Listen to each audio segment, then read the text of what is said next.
esta mañana y felicidades en esta celebración.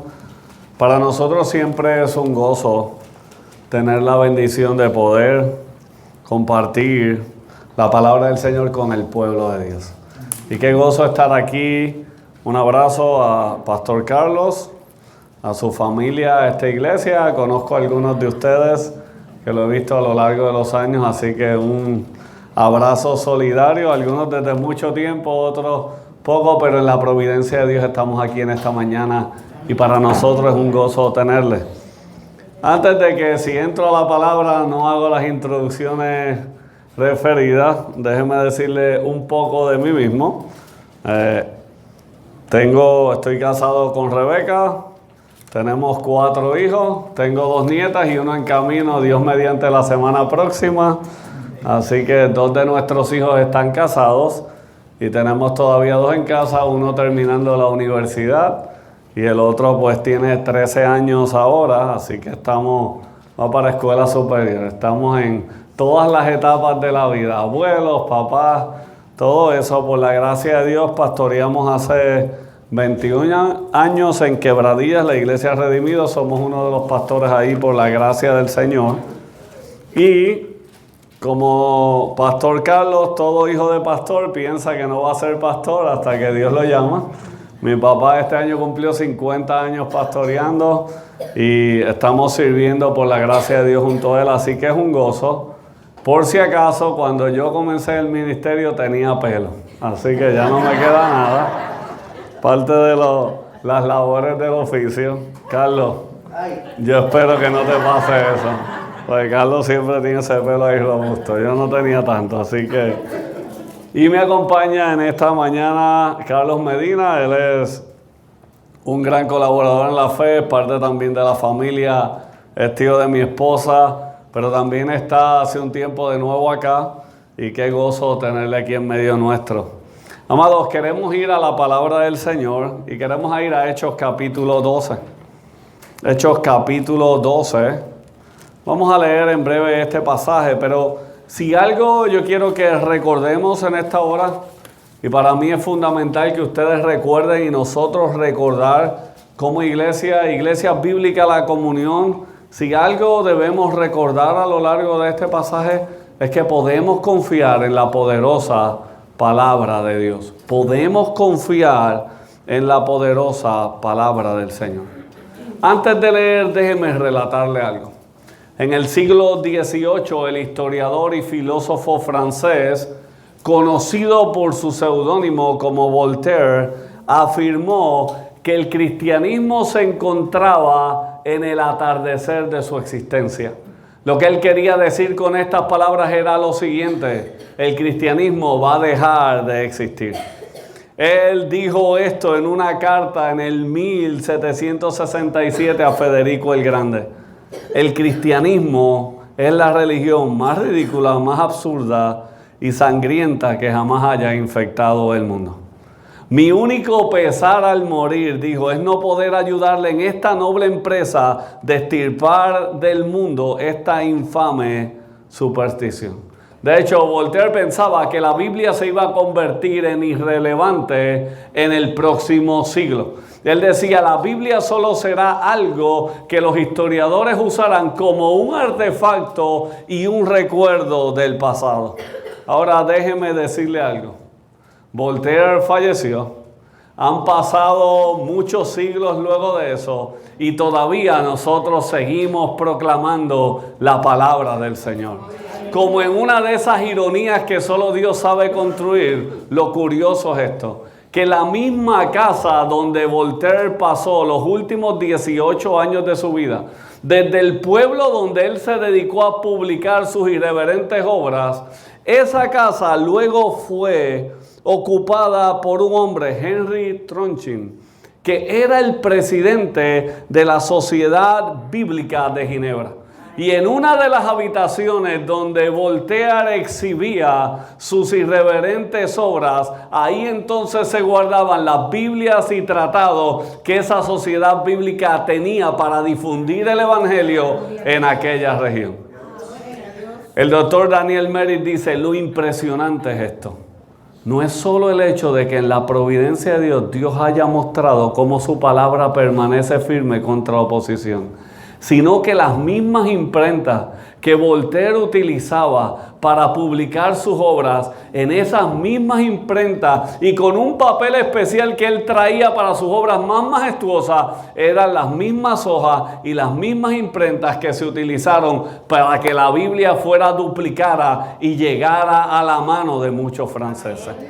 Amados hermanos, hoy estamos aquí 3 siglos después y somos recordados no solo por esta historia, sino vamos a ser recordados por Hechos 12 de que la palabra de Dios es poderosa contra toda oposición y como iglesia debemos confiar en ella.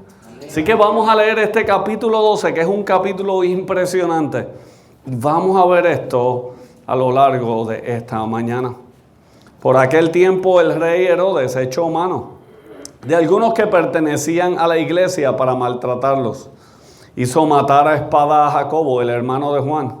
Y viendo que esto agradaba a los judíos, hizo arrestar también a Pedro. Esto sucedió durante los días de los panes sin levadura. Habiéndolo arrestado, lo puso en la cárcel, entregándolo a 4 grupos de soldados para que lo custodiaran, con la intención de llevarlo ante el pueblo después de la Pascua. Así pues, Pedro era custodiado en la cárcel, pero la iglesia hacía oración ferviente a Dios por él. Esa misma noche, cuando Herodes estaba a punto de venir a buscarlo, Pedro estaba durmiendo entre 2 soldados sujetos con 2 cadenas, y unos guardias delante de la puerta custodiaban la cárcel. De repente se le apareció un ángel del Señor, y una luz brilló en la celda, y el ángel tocó a Pedro en el costado y lo despertó diciéndole: levántate pronto. Y las cadenas se cayeron de las manos de Pedro. Vístete y ponte las sandalias, le dijo el ángel. Así lo hizo y el ángel añadió: envuélvete en tu manto y sígueme. Y saliendo Pedro lo seguía y no sabía que lo que hacía el ángel era de verdad, sino que creía ver una visión. Cuando habían pasado la primera y la segunda guardia, llegaron a la puerta de hierro que conduce a la ciudad, la cual se les abrió por sí misma. Entonces salieron y siguieron por una calle, y de repente el ángel se apartó de él. Cuando Pedro volvió en sí, dijo: ahora sé en verdad que el Señor ha enviado a su ángel y me ha rescatado de la mano de Herodes y de todo lo que esperaba el pueblo de los judíos.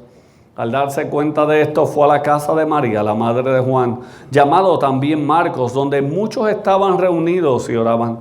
Cuando llamó a la puerta de la entrada, una sirvienta llamada Rode salió a ver quién era. Al reconocer la voz de Pedro, de alegría no abrió la puerta, sino que corrió adentro y anunció que Pedro estaba a la puerta. «¿Estás loca?», le dijeron ellos. Pero ella insistía en que así era, y ellos decían: «Es su ángel». Pero Pedro continuaba llamando, y cuando ellos abrieron, los vieron y se asombraron. Y haciéndole señal con la mano para que guardaran silencio, les contó cómo el Señor lo había sacado de la cárcel. Y les dijo: informen de estas cosas a Jacobo y a los hermanos. Entonces salió y se fue a otro lugar. Cuando se hizo de día, hubo un alboroto no pequeño entre los soldados sobre qué habría sido de Pedro. Herodes, después de buscarlo y no encontrarlo, interrogó a los guardias y ordenó que los llevaran para matarlos. Después de esto, Herodes descendió de Judea a Cesarea y se quedó allí por un tiempo. Herodes estaba muy enojado con los de Tiro y de Sidón, pero ellos de común acuerdo se presentaron ante él, y habiéndose ganado a Blasto, camarero del rey, pedían paz, pues su región era abastecida por el territorio del rey. El día señalado, Herodes, vestido con ropa real, se sentó en la tribuna y comenzó a hablarles. Y la gente gritaba: voz de un Dios y no de un hombre es esta. Al instante un ángel del Señor lo hirió por no haber dado la gloria a Dios, y Herodes murió comido de gusanos. Pero la palabra del Señor crecía y se multiplicaba. Bernabé y Saulo regresaron de Jerusalén después de haber cumplido su misión, llevando consigo a Juan, llamado también Marcos. Amados, esta es la palabra del Señor. ¿Por qué no oramos un segundo? Señor, recuérdanos por medio de tu verdad. que tú eres suficiente y tu palabra es suficiente para sostenernos. No importa las dificultades o situaciones que enfrentemos, que Cristo pueda ser proclamado por medio de esta porción de la Escritura y que seamos, Señor, hoy, por tu Espíritu que mora en nosotros, llamados a no solo escuchar esta palabra, sino salir de este lugar poniéndola en obra. En el nombre de Cristo Jesús oramos. Decimos juntos, amén. Hermanos, el llamado que nos va a hacer este pasaje en su totalidad es esta. Y recuerde esto, porque si recuerda esto, entiende la sustancia que este texto quiere comunicarnos. Todo esto apunta hacia algo que el autor quiere señalar. El llamado es este: confiemos en la poderosa palabra de Dios, la cual es poderosa para sostenernos, para libertarnos y para hacer crecer su iglesia, no importa la oposición que enfrentemos. Voy a leerlo de nuevo. Confiemos en la poderosa palabra de Dios, la cual es poderosa para sostenernos, para libertarnos y para hacer crecer su iglesia, no importa la oposición que enfrentemos.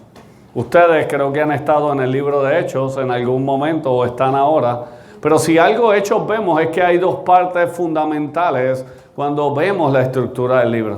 Los capítulos 1 al 11 básicamente es cómo el evangelio está siendo predicado a los judíos y la figura principal es el apóstol Pedro. La segunda parte del capítulo 13 en adelante, entonces el libro se enfoca en cómo el evangelio va a llegar a los gentiles y la figura primordial en esa misión es el apóstol Pablo. El capítulo 12 funciona entonces como un puente entre estas dos partes. Y la pregunta que siempre nos hacemos, ¿por qué este pasaje está aquí? Porque este pasaje es importante a la luz de lo que Lucas compone en este libro. Este pasaje es importante porque lo que nos va a enseñar es que no hay nada que pueda oponerse al avance del evangelio, a la palabra de Dios. Y esto es vital para la vida de la iglesia, porque Dios va a actuar de manera providencial y poderosa para mostrar que Él está en control de la historia de su pueblo. Nosotros tenemos que entender qué ha estado pasando. En el capítulo 11, cuando vamos a los versos 19 al 24, si usted lee esos versos, se dará cuenta que el contexto que abarca este pasaje es que están siendo esparcidos por la persecución, pero pasa algo importante que no podemos pasar por alto. Algunos de los hombres de Chipre, en el verso 20 del capítulo 11, y de Cirene, llegaron a Antioquía y comenzaron a hablar el evangelio a los griegos.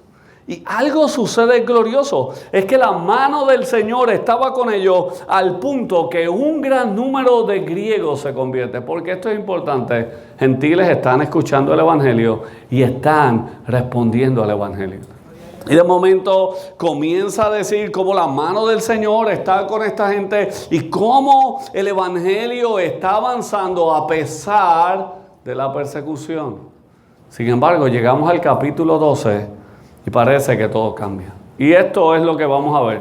3 movimientos en el pasaje que nos dicen 3 cosas importantes. Primero, la palabra de Dios nos sostiene cuando enfrentamos oposición. Y si quiere contextualizarlo, la palabra de Dios nos sostiene, no importa qué situación difícil nosotros enfrentamos. Note lo que está pasando ahí. Note que lo que está describiendo en estos 5 versos no es algo meramente liviano. El primero de los 12 está siendo martirizado. Sí habíamos visto el martirio de Esteban antes en Hechos capítulo 7. Pero no habíamos visto el martirio de uno de los discípulos de Jesús. De hecho, mire lo que sucede. Cuando parece que la historia va creciendo, de momento esto es lo que dice Lucas. Por aquel tiempo, el rey Herodes echó mano a algunos que pertenecían a la iglesia para maltratarlos. Hizo matar a espada a Jacobo, el hermano de Juan. No solo es lo trágico de que este es uno de los cercanos a Jesús, y no solo es el hecho de que uno de ellos ahora ha sido muerto a espada, es el hecho de la motivación que tiene este Herodes para hacerlo. ¿Cuál es su motivación? Él está tratando de agradar a los judíos. Por lo tanto, no solo se detiene ahí. El verso 3 nos informa que como él ve entonces que los judíos se están agradando en esto, ¿qué él decide hacer? Decide arrestar a Pedro. ¿Con qué fin arresta a Pedro? Él arresta a Pedro con el fin de matarlo. Pero el autor nos da unos detalles. Estamos en que en la Pascua. Estamos en un momento donde ellos no iban a hacer algo así. Por lo tanto, él está tratando de jugar a cómo puedo ser buen amigo y cómo me gano a estos judíos. Y la mejor manera es, vamos a terminar con Pedro. En buen puertorriqueño esto, vamos a cortarle la cabeza a esta iglesia, pensando él que la cabeza de la iglesia son los discípulos, para que esto por fin sea exterminado. Amado, y esto no debe sorprendernos. Porque la historia de la iglesia es la historia de aquellos que buscan oponerse al avance del evangelio. Y esto es importante, porque el panorama que nos enseña ahora el capítulo 12 no parece alentador. De hecho, cuando leemos, si lo leemos solo con ojos humanos, pensamos, la iglesia parece estar en una posición de desventaja. ¿Por qué? Porque dice, Pedro era custodiado en la cárcel, pero la iglesia hacía oración ferviente por él. Ahora, nosotros somos cristianos y nosotros sabemos que la oración lo que muestra es nuestra dependencia en Dios. Pero alguien lee esto y dice, pobres cristianos, lo único que pueden hacer es orar. Son impotentes porque Herodes es demasiado poderoso, tiene demasiado poder. Ken Hughes dice esto sobre este pasaje. La asediada iglesia de Jerusalén parecía abrumada e indefensa. Él dice, parecía que no había nada más que ellos pudieran hacer. Su desesperación sin duda debe haberse intensificado porque era la semana de la Pascua. Y los horrores de la cruz debían estar presentes en su mente. Dice, su aparente debilidad se veía acentuada por el hecho de que a los ojos de los hombres lo único que ellos podían hacer era orar. Ahora, ¿por qué esto es importante? Porque ¿qué hacemos nosotros cuando enfrentamos oposición y dificultades?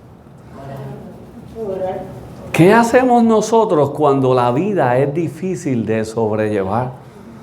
¿Qué hacemos nosotros cuando recibimos un diagnóstico inesperado?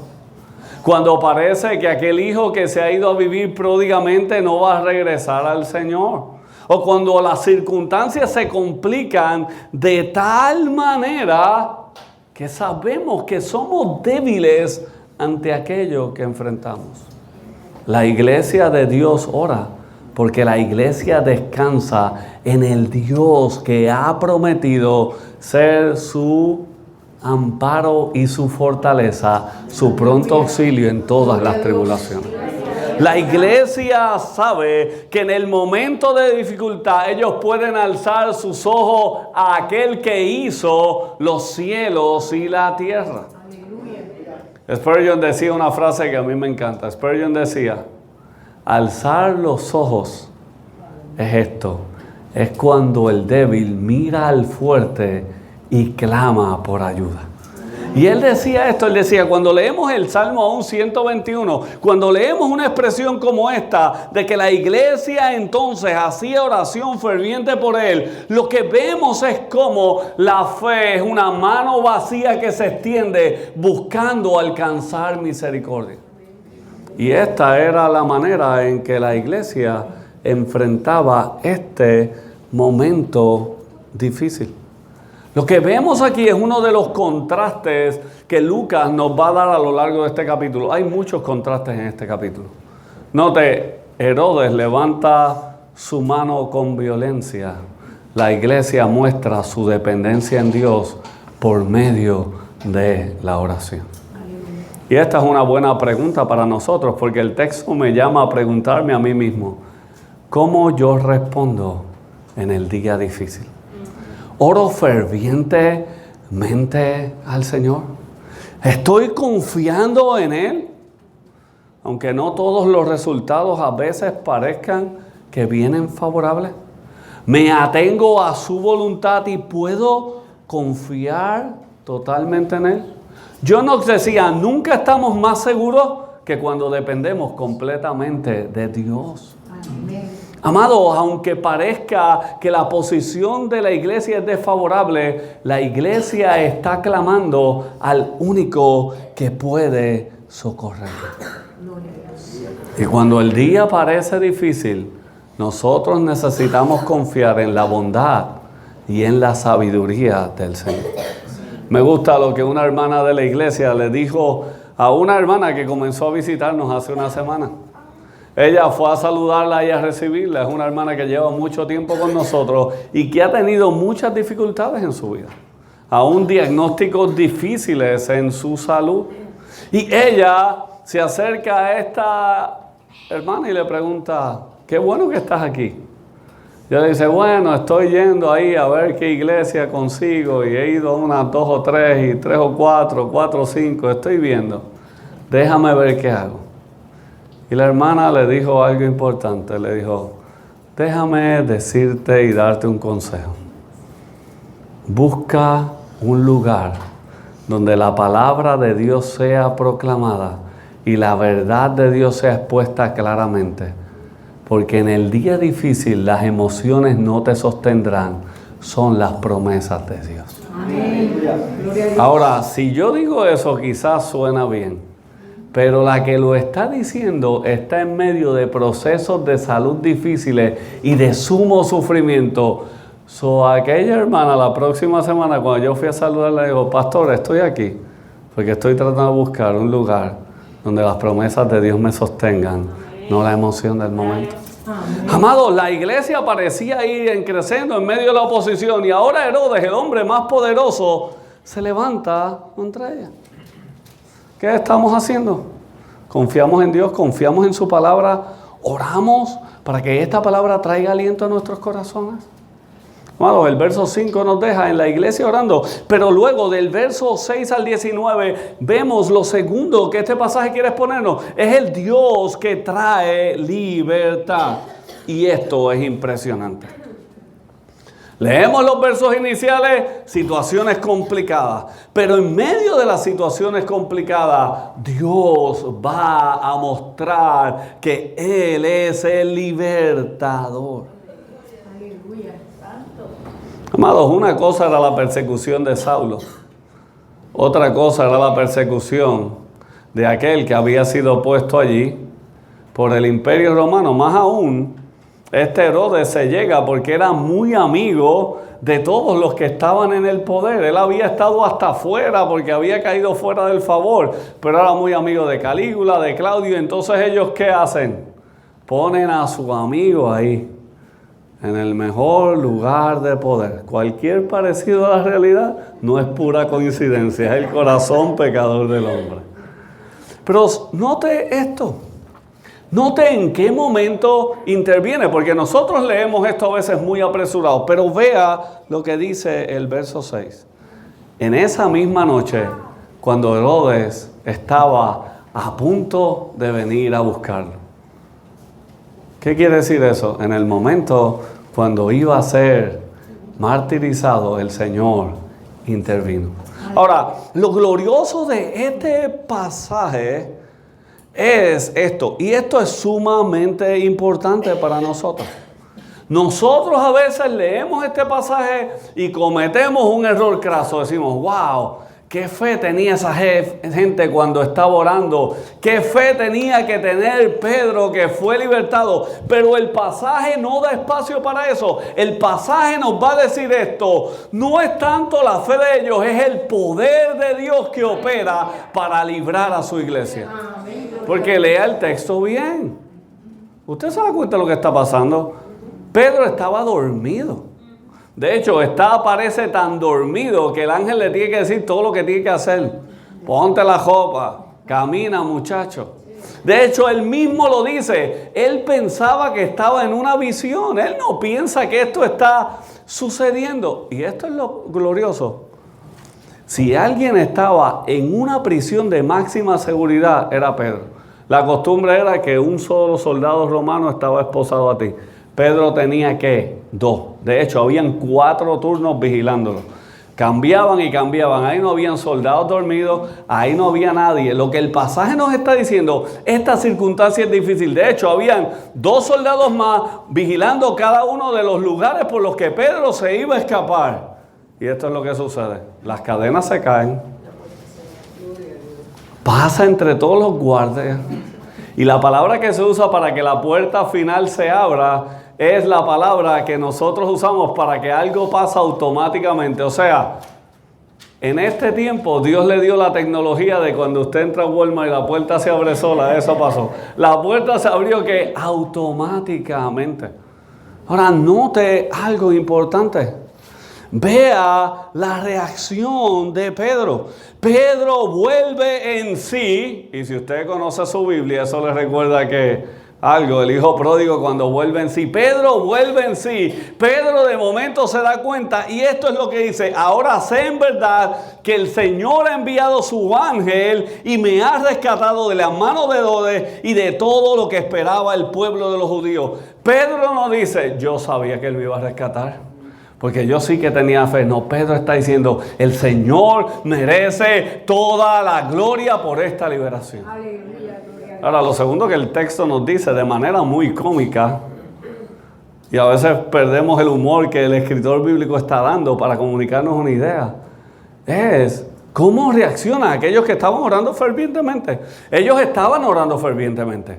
Ellos sabían que era Dios el único que podía libertar. Pero al igual que nosotros, nos sorprendemos entonces cuando Dios responde a nuestras oraciones. Amén. Note qué sucede. Pedro va al lugar donde se imaginaba que ellos estaban. Llega allí y cuando habla, Herodes sale, le reconoce la voz y ni le abre la puerta. Ella está tan emocionada que no va y abre la puerta y le dice, Pedro, entra, va a contárselo a los otros. ¿Y qué le dicen los otros? Aleluya, sabíamos que el Señor nos iba a responder esta oración. ¿Usted leyó lo que el texto dice? ¿Qué le dicen? Estás loca. De hecho, llegan hasta una superstición que había entre los judíos de que había un ángel que se parecía a la persona. Y lo que está diciendo, hasta acudieron a esas supersticiones a pensar, eso debe ser su ángel. No puede ser que hayas visto a Pedro. Piensen, para ellos es improbable porque saben que escaparse de esa circunstancia es sumamente difícil. Pero Dios liberta a Pedro. Y ellos entonces glorifican a Dios sabiendo que Él es el libertador. Amado, esto es importante porque Dios trae su liberación de una manera inesperada. Y es en un sentido como Dios recordando al corazón de ellos lo que los discípulos sabían. Él va a edificar su iglesia y las puertas del Hades no pueden prevalecer contra ella. Amados hermanos, Pedro es liberado de una manera extraordinaria, con el fin de que el nombre de Dios sea glorificado por medio de esa liberación. El Dios de la palabra es el Dios que trae libertad, porque el Dios de la palabra es poderoso para libertar, porque la palabra se hizo carne y vino a este mundo. Amado, esta es la expresión de que Dios está cumpliendo su promesa a Abraham de que en él serían benditas todas las familias de la tierra. Está cumpliendo lo que ha dicho de que este pueblo suyo no sería solo compuesto de judíos, sino que judíos y gentiles, toda lengua, tribu y nación van a adorar al Cordero que los ha salvado. Si nosotros conocemos hechos y nosotros conocemos hechos, es más, si nosotros somos puertorriqueños sabemos que el evangelio llegó a los gentiles, pero esta gente no lo sabe. Y los lectores están viendo esto para ser impresionados en cómo Dios está siendo soberano en la historia y cómo Dios es más poderoso que cualquier oposición que pueda levantarse. Ahora, hay algo que yo no he trabajado todavía. Y algunos de ustedes se pueden estar haciendo la pregunta, Buen argumento, pastor. Pero ¿dónde deja el hecho de que Jacobo fue muerto a espada? ¿Cómo vemos el poder de Dios en el hecho de que Jacobo cayó como víctima de la maldad de Herodes? Hermanos, ambos hechos muestran el poder libertador del Señor. Porque note algo, Jacobo no fue vencido por la espada de Herodes, porque su Salvador fue traspasado por la espada para que él ahora tuviera la esperanza de que ha sido redimido, justificado y resucitado juntamente con Cristo. Amado, Jacobo no es una víctima de las circunstancias. Jacobo podía decir lo que Pablo luego expresa con este supremo gozo, que si vivimos para el Señor vivimos, y si morimos para el Señor vivimos, porque sea que vivamos o que muramos, del Señor que somos. Amados, la muerte de Jacobo trajo gloria al nombre del Señor. Y las palabras de Jesús a él y a su hermano se cumplieron. Recuerdan, él fue aquel que junto a su hermano dijo: Señor, concédenos que un día nos sentemos a ambos extremos. ¿Y qué le dijo Jesús? ¿Podrán beber de la copa que yo voy a beber? Básicamente Jesús le está anunciando: van a beber de la misma copa del sufrimiento que voy a beber. Pero la posibilidad de ellos hacerlo es ¿por qué? Porque Cristo bebió primero de la copa, para que nosotros, todos los que sufrimos, tengamos esta esperanza de que nuestro Salvador es el experimentado en quebranto, de que Él sufrió para que nosotros ahora no suframos con esperanza, de que Él es nuestro libertador y nuestro Señor. ¿Qué hacemos cuando la vida duele? Como en el caso de que debe haber dolido para ellos el martirio de Job. Confiamos en el buen y soberano Dios, que hace todas las cosas conforme a su voluntad.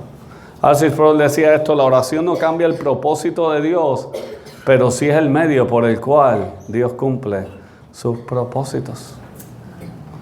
Nuestra tendencia es decir, algo hicimos mal, pero la realidad es no, Dios estaba haciendo su voluntad con el fin de mostrar su gloria de dos maneras: por medio de la muerte de uno de sus santos y por medio de la liberación de otro. En ambas cosas Dios está siendo glorificado. Déjeme traer esto a nuestra realidad. ¿Dios es glorificado en tu vida? Cuando quizás de manera increíble opera en tu vida y te libra de una aflicción, pero Dios está siendo glorificado cuando en medio de la aflicción te sostiene y te lleva a ser un testimonio de que tu amor por Él no se basa en que Él te ha librado de una aflicción, se basa en este hecho, mas Dios muestra su amor para con nosotros en que siendo aún pecadores, Cristo murió por mí. Porque Cristo murió por mí, yo sé que Él me ama, no importa la aflicción que enfrente. Él es mi libertador, Él es mi Señor. Y lo que sucede aquí es que el final de esta sección nos está preparando para la próxima. Y nos está diciendo algo. Note que esta sección termina cuando usted va a estos versos 18 al 19. Lo que ve es que hay un alboroto, todo esto pasa. Los soldados se están volviendo locos al punto de que Herodes los manda a matar. ¿Y qué sucede? Herodes parece estar tan avergonzado por esta situación que se marcha de ahí y se va a otro lugar. Ahora, esto para mí es glorioso. Porque pareciera cuando comenzamos el capítulo 12 que la mano de Herodes ahora puede estar por encima de la vida de la iglesia. No, amado. La mano de Herodes nunca será más poderosa que la mano de Dios. Me encanta cómo Pedro lo dice en 1 de Pedro 5, 6. Humíllense pues bajo la poderosa mano de Dios para que Él los exalte a su debido tiempo, echando toda su ansiedad sobre Él, porque Él tiene cuidado de ustedes. Lo que está diciendo, amado, es que la vida de la iglesia, nuestra vida, está en las manos de Dios y solo en Él. Y eso debe darnos certeza. Ahora, esto nos prepara para el final, porque la manera en que Lucas enmarca este capítulo es gloriosa. Comienza con muerte y termina con muerte, pero dos muertes totalmente distintas. Aquí lo que nos da detalles es que había un conflicto político ahí entre los de Tiro y Sidón con Herodes, etc. Y Herodes sale ese día. El historiador Josefo dice que ese día las vestiduras reales de Herodes habían sido hechas prácticamente con plata, de manera que su vestimenta hacía que cuando el sol daba, Herodes completo brillaba. Y ante esto aquellos aduladores comenzaron a decir: voz de Dios y no de un hombre. Amados, esto es lo glorioso que nos muestra este pasaje. La palabra de Dios es poderosa para sostenernos. La palabra de Dios es poderosa para libertarnos. Pero la palabra de Dios es poderosa para destruir toda oposición que se levante contra ella. Jacobo fue muerto a espada, pero note la manera en que describe la muerte de Herodes. Herodes fue comido por gusanos. Lo que está diciendo, el fin de Herodes fue el fin de todos aquellos que no tienen esperanza en esta vida. Pero mientras Herodes era comido por gusanos, ¿qué dice el texto? Verso 24. Pero la palabra del Señor crecía y se multiplicaba. Amados, cuando la palabra crece, la iglesia crece. Eso es lo que nos va a decir Hechos. En 3 ocasiones esta frase se encuentra como un marcador en el libro de Hechos para decirnos esto. El crecimiento de la iglesia sucede cuando la palabra de Dios, el evangelio de Cristo, es proclamado. Ni Herodes ni Voltaire han podido detener, ni nadie en la historia, el avance de la iglesia del Señor, porque el Señor es Dios sobre todas las cosas. Y el evangelio de Cristo es proclamado aún en los lugares más recónditos y que nosotros ni imaginamos. Porque ¿quién detiene aquello que Dios ha puesto en curso? Amados hermanos, nosotros podemos mirar esto y decir, bueno, esto es un testimonio distante de lo que Dios hace. Pero la realidad es que Dios sigue haciendo que su palabra crezca aún en las más difíciles circunstancias, con el fin de que su nombre sea glorificado. Pastor Carlos me pidió que hoy aprovechara este tiempo y contara acerca de algo más que hago hace unos años. Desde hace unos años, por la gracia de Dios, tengo la oportunidad de dirigir lo que es Adoptando en Puerto Rico, un ministerio fundado por padres adoptivos con el fin de promover en la iglesia el llamado a cuidar del huérfano y del vulnerable. En nuestro caso, por medio de la adopción y del cuidado sustituto. Pero déjeme contarles cómo el evangelio aún trasciende esas circunstancias y trae esperanza cuando la palabra del Señor crece y cuando Dios es soberano sobre la historia. Cómo Dios sostiene y liberta de las adversidades con el fin de que su palabra y de que su nombre sea adorado. Déjeme contarle la historia de uno de los niños de una de nuestras familias. Este niño fue removido de su hogar cuando tenía 1 año y medio de edad. Su mamá no estaba capacitada para cuidarlo. Luego de esto y a lo largo de su vida, él iba de lugar en lugar.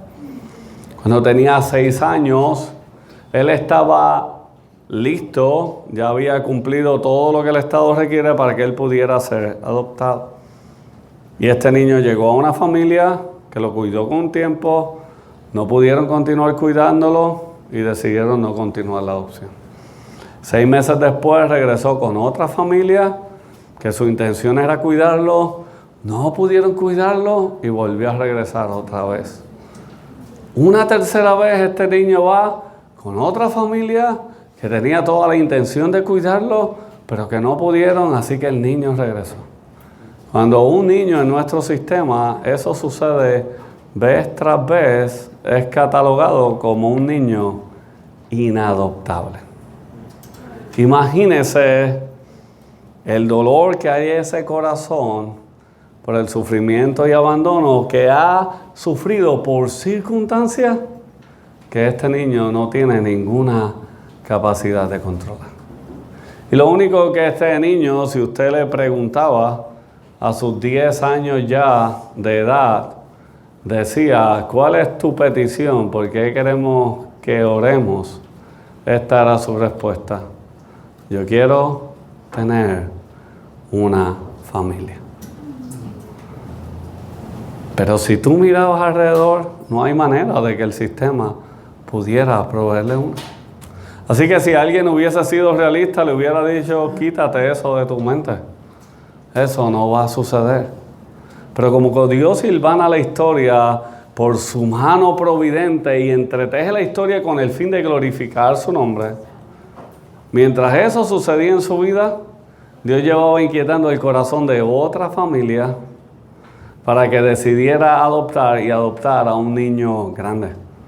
Por alguna razón, lo que Dios movió el corazón de esta familia es que ellos querían ayudar a aquellos niños que ya se veían sin esperanza. Y esta familia estaba en su propia travesía, buscando qué hacer y en momentos sin preguntas. En una ocasión vino alguien que era experto en el tema y que había adoptado, y ellos fueron y le preguntaron, y él era un pastor, y le dijeron, hey, no sabemos cómo se va a ver esto. Y las palabras de este hombre fueron fundamentales para esta familia, porque esto fue lo que él les dijo. Dios escribe cada historia de adopción. Confía en Él. En la providencia de Dios, mientras esta familia estaba en un lugar, uno de ellos escuchó que este niño que estaba en un lugar en el cual ellos servían estaba libre de patria potestad, o sea, estaba disponible para ser adoptado. Y ellos comenzaron a conocer lo difícil de la historia. Pero ellos necesitaban la gracia de Dios para enfrentar el reto. Así que esta familia comenzó todo el proceso para certificarse, hacer todas las cosas, y en la gracia del Señor, Dios alineó todas las cosas, porque no era voy a adoptar, era que el departamento tenía que decir, ustedes pueden manejarlo. Porque con 3 fracasos la cosa es complicada. Pero Dios movió su mano para que todo fuera ¿qué? Posible. Y tiempo después, en un 13 de febrero, este niño llegó a lo que sería su nueva casa. Ahora, estas historias son historias difíciles, porque cómo tú trabajas con alguien que ha sido quebrantado. Cómo alguien gana confianza cuando todo el mundo le ha dicho, voy a estar ahí, pero luego lo han abandonado. La única manera, amado, es por medio del Evangelio y por medio de la verdad de Dios. Porque solo Dios puede sanar corazones quebrantados. Así que esta familia comenzó en lo que fue quizás la cosa más difícil que han hecho en su vida. Hasta que como 6 o 7 meses después, un 13 de septiembre, la adopción de este niño por fin fue completada. Ahora, déjeme decirle algo. Ese no fue un día todavía tan feliz para este niño. ¿Por qué? Porque él no creía que algo así podía suceder, que algo así podía ser permanente. Así que esta familia decidió que iba a poner en la pared del cuarto del nene 2 cosas. Su nuevo certificado de nacimiento con su nuevo nombre y la sentencia de adopción donde decía que ahora él era un hijo para siempre. Que ellos querían que la palabra escrita diera testimonio de lo que había sucedido en su corazón. Y por la gracia de Dios, este niño comenzó a entender que de la misma manera que el Evangelio nos transforma para siempre, de la misma manera él había llegado a esta familia y había sido adoptado como uno de los suyos. Y esta historia que era terrible, de momento se convirtió en una historia que es hermosa. Una de las cosas más significativas en la travesía fue algo que una compañera de su mamá de trabajo le regaló. Y era este cuadro que decía esto: En los planes de Dios siempre fuiste Logan Cáceres. Esa es la historia de nuestro hijo menor, Logan. Una historia de redención porque Dios en su gracia agarró dos historias y las juntó para que su nombre fuera glorificado. Amado, nosotros no pudimos hacer esto porque seamos más buenos. La única razón fue el Evangelio y la verdad de Dios. Y si algo nosotros buscábamos era esto, no solo que Logan tuviera un hogar terrenal, sino que Logan pudiera conocer al Señor. ¿Sabe cuál es el logro quizás más grande para nosotros que la adopción? Que el año pasado en un momento Logan se sentó con nosotros y nos dijo: papi, yo quiero bautizarme porque yo he creído en el Señor. A lo que yo como buen pastor le dijo: habla con tu pastor de jóvenes y que evalúe si eso está bien o no. Que tenga una conversación contigo acerca del Evangelio. Y hace como 2 meses atrás, Logan, luego de discipularse, fue a las aguas. ¿Sabe qué es lo glorioso? Que ahora verdaderamente él ha sido adoptado para siempre. Amados hermanos, este pasaje nos apunta a eso. Porque este pasaje no termina con la palabra del Señor crecía y se multiplicaba. Es interesante que en el último verso, el verso 25, de momento se menciona a Bernabé, a Pablo. Y los próximos versos lo que nos va a contar es esto: la historia de adopción más gloriosa.